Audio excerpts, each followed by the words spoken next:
Last week as I had. Hey, thanks for inviting your friends and family to join us for Easter. I know that a lot of people, they used Easter as like their first Sunday back since COVID.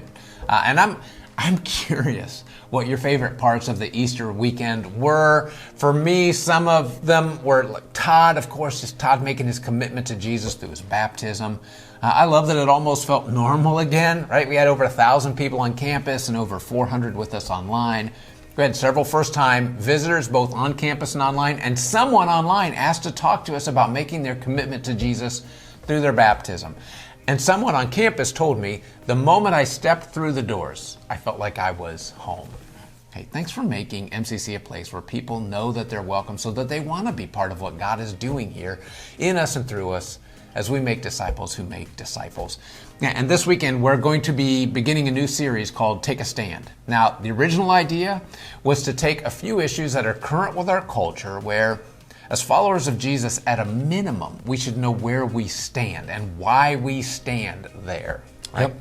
Yeah, and we're going to do just that. On Wednesday nights, beginning this coming Wednesday, April 27th, we'll run for 3 weeks through May 11th from 6:30 to 8 p.m. And this is our Midweek Connect, and we're going to hit 3 of those issues head on. But our goal is not just to tell you what we think or what we feel. We're going to show you what God has said through the Bible, and I hope you'll join us for those.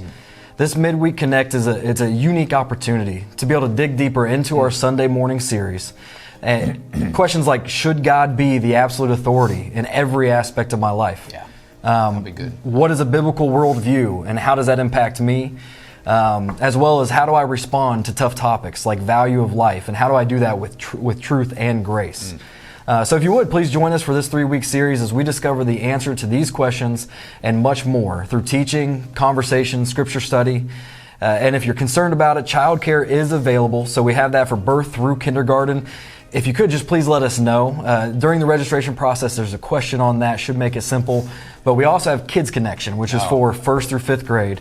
And that's for any of those students. So we'll cover everything from birth through 5th grade during these 3 weeks. Right, but as we talked about this, we determined that while it's important to know where we take a stand, it's equally important, and I think maybe even more, to know how to take that stand. Because it's one thing to communicate where you stand on an issue in our culture, but if you really want other people to hear what you have to say, you have to communicate in a way that they'll want to. It's how we say it. So on Wednesdays, we're also going to use what we learned on Sunday to talk about how to talk about that with someone else.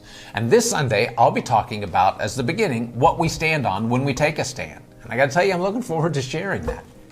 Okay, I've mentioned a few times that we're collecting clothes for Threads, and right now there's a great need for men's clothing. And so here's a reminder of what's needed, and it needs to be new or gently used, right? Casual pants, dress pants, long sleeve casual shirts or sweaters, polos, pullovers, shorts, either dress or casual like Wait, where did you get these? This looks like my stuff. It is your stuff. I got it from your closet. You weren't home, it's no big deal. From my closet? Right. Yeah, but these are some of my favorites. Dude, you're embarrassing me, and I appreciate that, and now they'll be someone else's favorites. So thank you. These are pretty much brand new. Yeah, so. well. Listen, for sure you can donate children's and women's clothing as well. Those are always helpful, but right now the biggest need is men's clothing. And evidently, you should just clean out your own closet. You can drop these off at Threads. They're located on the east side of our parking lot. You can do that when they're open during the morning, or you can do it in the evening. Or you can bring them and drop them in the trough in our lobby, which will be by our coffee station, through this Sunday, April 24th. Hey, thanks for your generosity in helping our community. And this weekend, whether you're online or on campus, we're looking forward to seeing you here.